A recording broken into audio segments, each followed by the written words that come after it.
This program is brought to you by the Georgia Neurosurgical Institute. For over 50 years, rendering neurosurgical care to patients of all social conditions, treating complicated problems involving the brain, spine, spinal cord, and peripheral nerves, endeavoring to encourage quality care, medical research, innovation, and education on a local, national, and international basis. Good evening. My name is Joe Sam Robinson. It's our pleasure to have with us tonight the famous Dr. Buck Melton, who quite soon might be in Washington as our vice president. Why do you want to do that to me? The vice president. Yes, it's an opening. Vice president's not so bad, but put me in Washington. No, well, you could How stay dare here. you. Could you stay here as vice president? Maybe you don't have to go there. I suppose. Maybe there's some nice place you could have a live. president pro tem and go to funerals. Fly and that's around it. in government jets, and go to a lot of nice parties. There It's you are. probably good. But we've both spent time in Washington, Yes. and the line of John F. Kennedy's I like the best is when he described Washington as a blend of northern charm and southern efficiency. It's pretty hot there too, and Macon has more cherry trees. Well, off that line of communication, there are a lot of things to talk about. One thing we might get into tonight is a discussion of the American and French revolutions. The differences there, in some ways, these revolutions, maybe along with the Russian Revolution in 1917 and Mao's victory, they represent huge events in world history. And then the two doors for the Western world are the American Revolution and the French Revolution. And between the two, there were substantial differences. And we can maybe discuss one or two and then get into our subject, which is the slogans of the French Revolution. Liberté, égalité, fraternité. That's good. That's Yes. pretty close to French, actually, but close. But better than I could do. But so in general, the French Revolution, they sort of beheaded a lot of people. It sort of went crazy. There was a lot of tension that the French are still working their way through with the old regime, the new idea about I guess citizens as opposed to inhabitants, the whole destruction of the royal family and the aristocrats and the church, and the American Revolution sort of tossed out some loyalists, and I don't think there were too many noble men to toss out. No one was guillotined, but maybe some property was seized. And King George's statue was pulled down. Of course. And so there we are. There's two differences. I'll ask you to make any comment about that in more detail, and then we can talk about liberty. Yes, I can make a lot of comments about that. And you mentioned in passing the Russian Revolution, or we'll take the Bolshevik Revolution, I guess, and Mao's Revolution. I think that the parallel is actually much closer between French and Russian than between French and American. I don't know if any of my students are going to be watching this. My suspicion is they won't. That's not true. Yes. I'm sure there's one or two out there. Yes, but they should, because I'm going to be covering this. There's a very genuine question as to whether the American Revolution was a revolution at all. And just to give you food for thought on that, have you ever heard of any other revolution, political revolution in the history of the world being led by lawyers? Well, I'll have to think about that. Yes. Lawyers in the Revolution. There Well, may be- what was Robespierre? Yeah, Robespierre What was a lawyer. Robespierre? I Yes. mean, there's some pesky There are a few. people, and in Russia, But- did Mao have any legal training? I don't know. Yes. And you can certainly find some, and Robespierre I will absolutely give Yes, you. yes. But the whole tenor of it, that the American Revolution, you can argue, was a conservative movement by the propertied class in reaction to what they perceived was England doing the radical changing of the game. They were trying to preserve the traditional status quo. You have the same people in power in the colonies, in the North American continent, before and after the Revolution. The social, legal, cultural, political institutions were all fundamentally the same. You didn't have that mass destruction that you were talking about. And if you compare that to the French Revolution, in which everything down to the words and the calendar days and everything else were changed, and it was done in a horrifically violent and bloody manner. It's night and day. Yes. Well, we can chat about that a bit. So maybe one of the most important words you mentioned was property. And it Yes. appears that one of the things that happens in revolution is this property redistribution. Yes. So we have to examine what happened certainly in China and Russia. That was the big deal. So property meant that sort of a Marxian view, certain group of people narrowly controlled the resources of the country and then could enslave everyone else because they were dependent on their on the largesse of the factory owner to get some food to eat, and they were imprisoned even though they weren't legally so. And the French Revolution is a bit more complicated, but okay. And we'd have to examine the property transferences that may have taken place in the French Revolution. I have to think about it a little bit. The tax system was altered. Many people were killed. And then I think, if I can understand this correctly, after the Bourbons came back in 1815, they sort of gave a lot of money to people that had their property expropriated, and so they tried to make them whole. Yes. Property is in the middle, and then you could also say, to some degree, there was property transference in the American Revolution. Maybe not to the same degree, but the Loyalists left and they fled to many places in Canada. One little vignette was some years ago, I was on a train in Quebec, and it's a long story. The train suddenly stopped. There was an accident. There had been a pedestrian that had been killed. As a physician on the train, I pronounced the person and then had an interchange with the police officer there, and the whole town had been transferred from Carlisle in Pennsylvania, and they were Loyalists, and this town was called New Carlisle, and everyone there spoke French, but they'd all traced their ancestry back to that point. Additionally, thinking about property transference, some of my ancestors benefited from taking Loyalist property. Yes. And I think, just to continue, one of the things in the document that ended the American Revolution was there was supposed to be they were not going to touch the property of the Loyalists, and actually they violated that. So they did indeed. It led to some major Supreme Court cases. Well, so. I guess just to go through this, really what we've blundered into is what radical, political, social, economic change bears the appropriate name revolution. True. So and maybe some are less and some are more.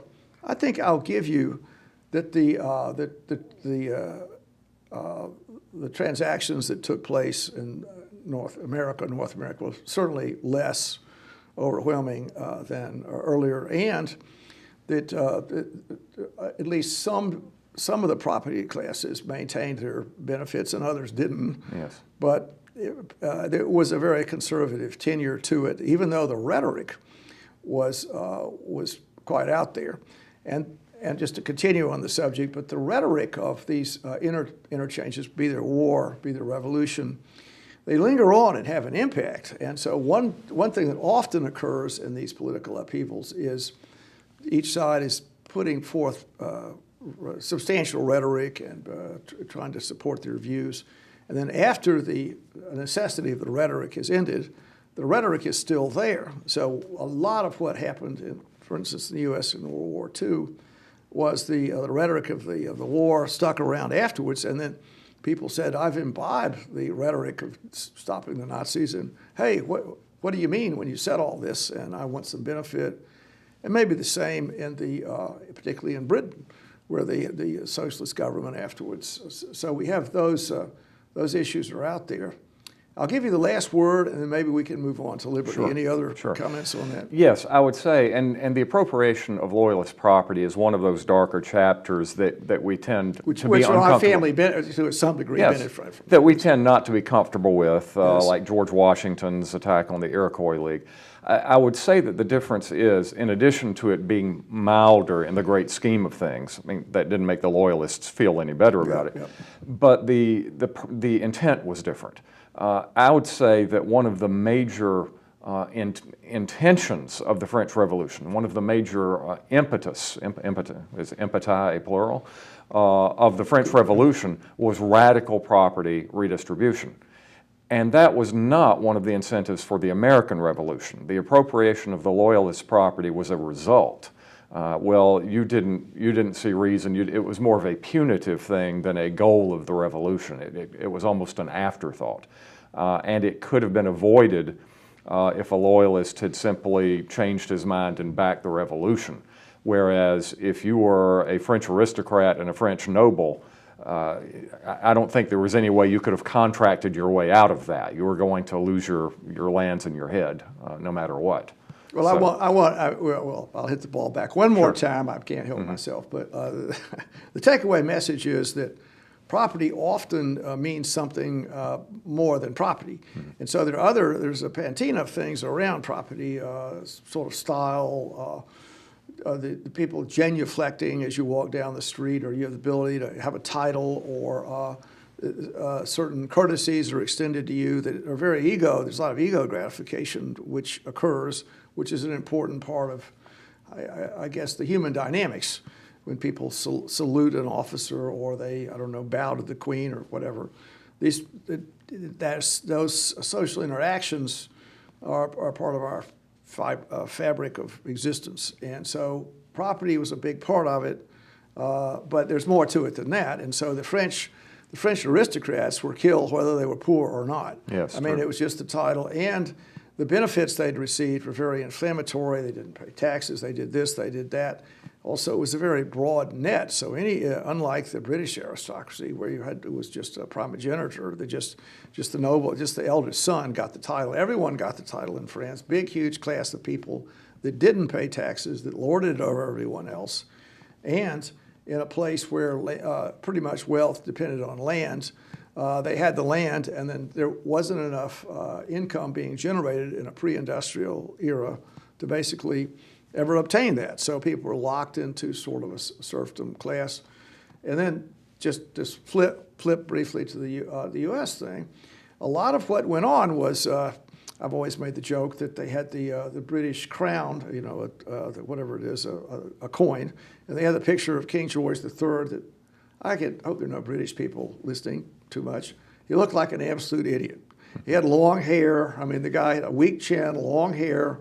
And this is the king that people are going to worship or whatever. And it was just, if you're a frontiersman and you picked up one of these coins, it was terrible publicity for the royal family, just terrible. Well, yes. So a lot of what happened was there was a shift, an important psychological shift that occurred, which you could make the case that by pulling down King George III, the statue, lots of things happened.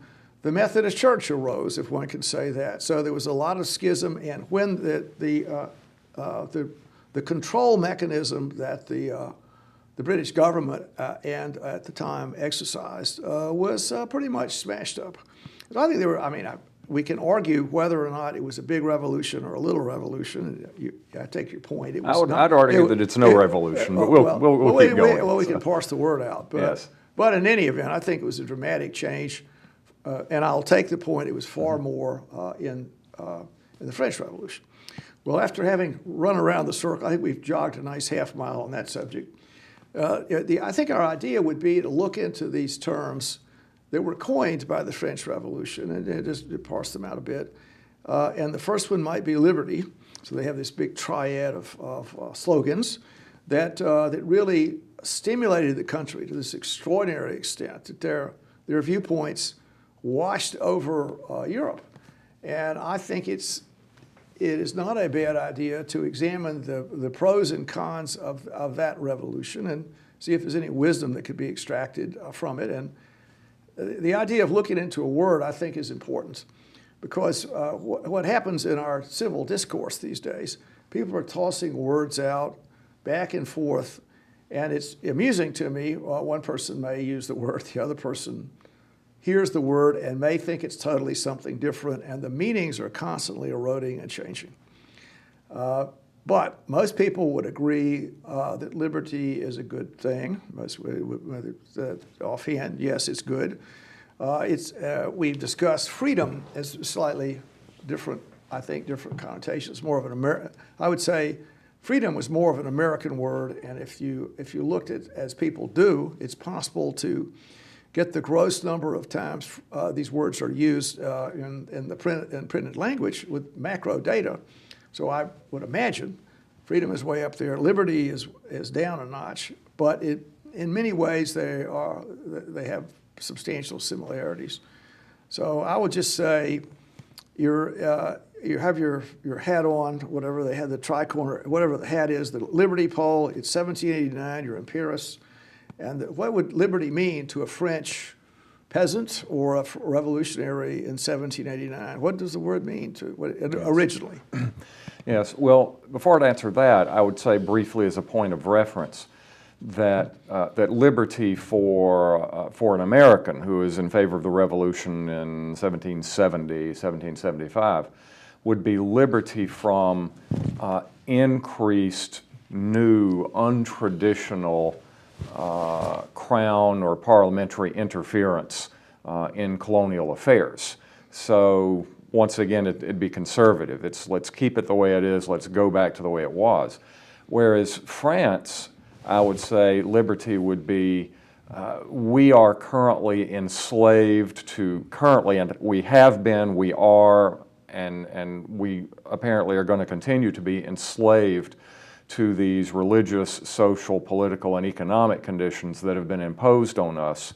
And the time has come for a radical change to throw off our chains of slavery and to institute the new order. So that means we have to do away with the nobility. We have to do away with the church because the church is in league with the nobility and the church owns as much lands as any noble.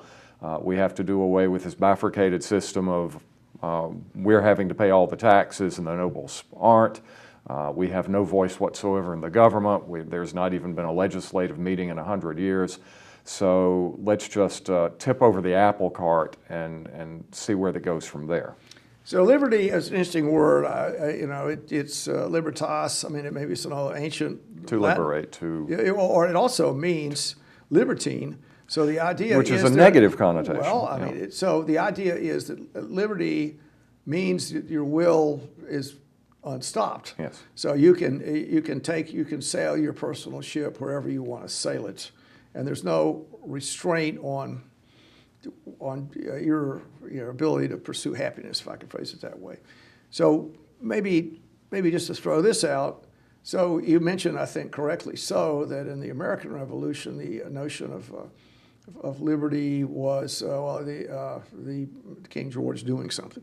The major thing he was doing was imposing taxes, and it was sort of an insult. In other words, I think it wasn't so much the actual extent of, shall we call it, property theft, but it was, which was very small. It was a yes. de minimis thing, but it was like the American provincial governments had been there for a long time, 100 or 200 years, going back and forth, these debating things, saying one or two things, and I believe they'd been popped up a substantial amount. Mm-hmm. There'd also been the victory in the French Indian War.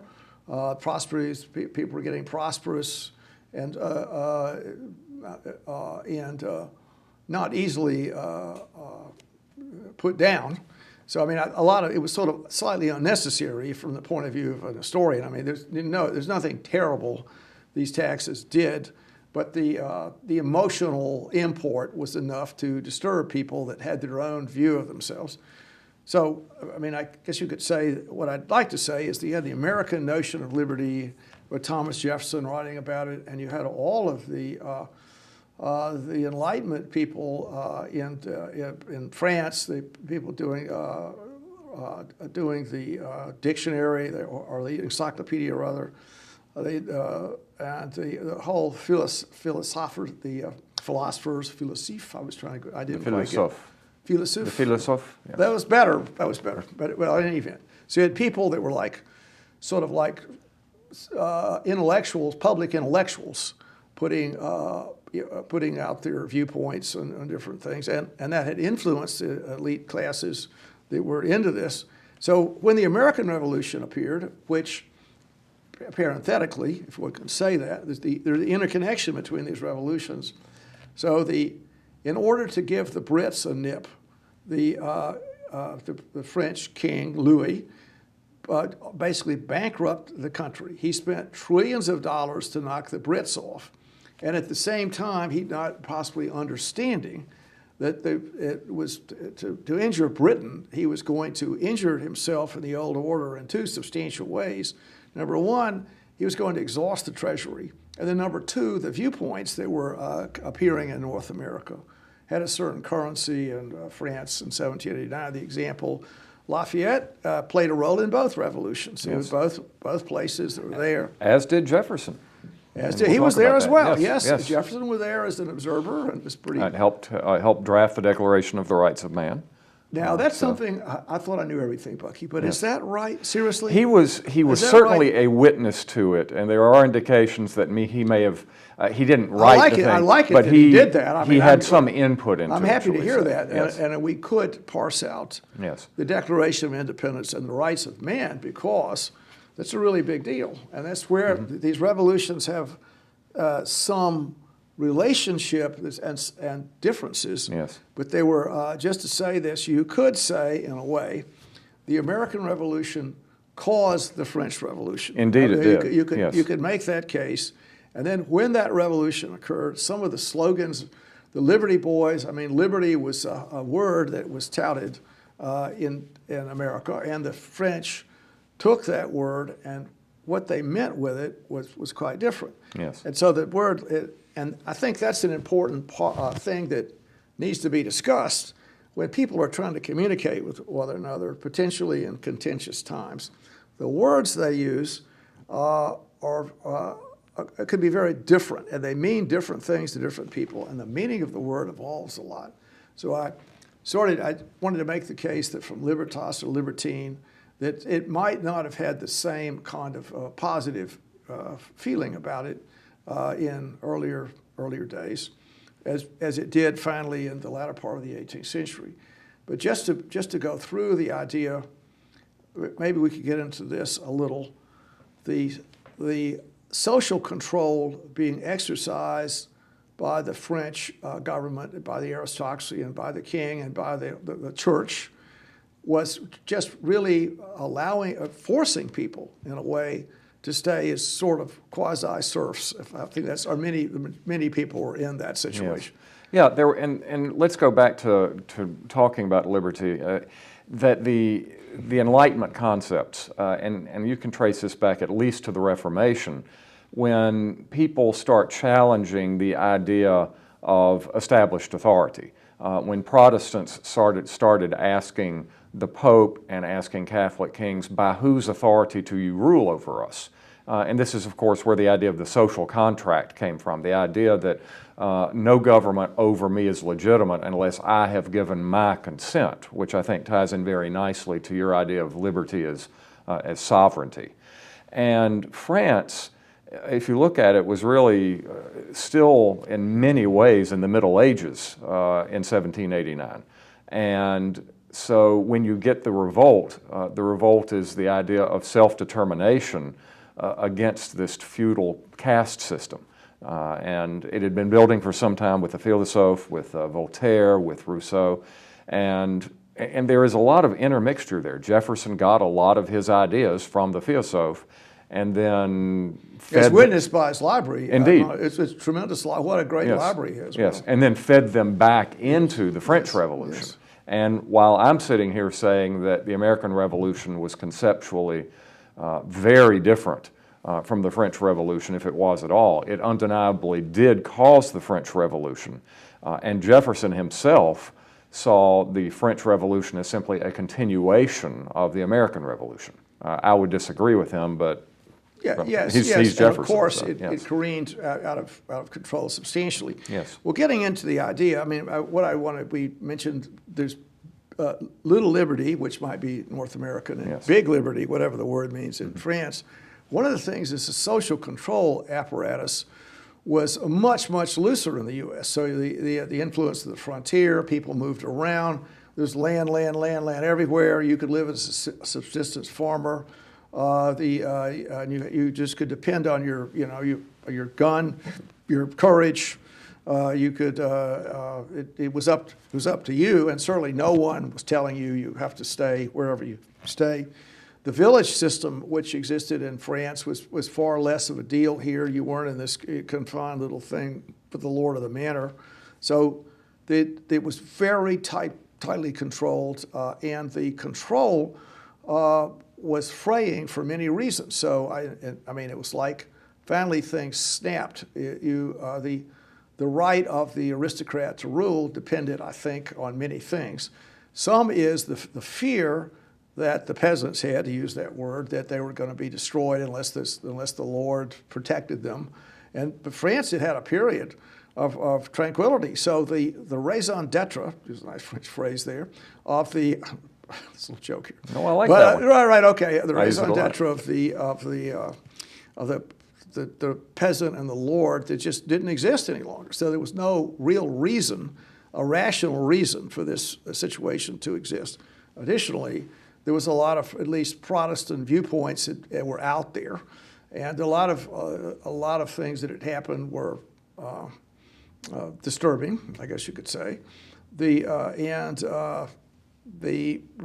repetitive wars, the constant taxes, the fact that some people didn't pay taxes. Mm-hmm. So you can imagine, maybe there's even a sense of that in the U.S. a little bit, when if a person is working hard and pays a lot of his money for, I don't know, Medicare expenses and Social Security and whatever else he pays, and then it's a substantial part of his revenue, and then the zillionaires, Spitz said they pay no taxes. Well, that was another inflammatory kind of situation. And I also think that there was a separate legal system for the lords, I think. So all these special advantages, courts and, all these special advantages that seem to have no logical reason. Mm-hmm.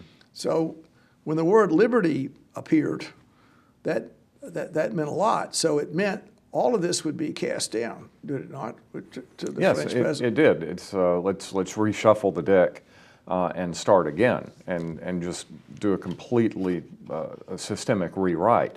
And once again, that's something that Americans, I don't think ever envisioned, yes. and certainly never achieved, right? And didn't need to achieve. Well, let me ask this question. So this liberty is, I think, which would mean your own will is free to flourish or whatever. It would flourish, but actually, is that really what happens? In other words, the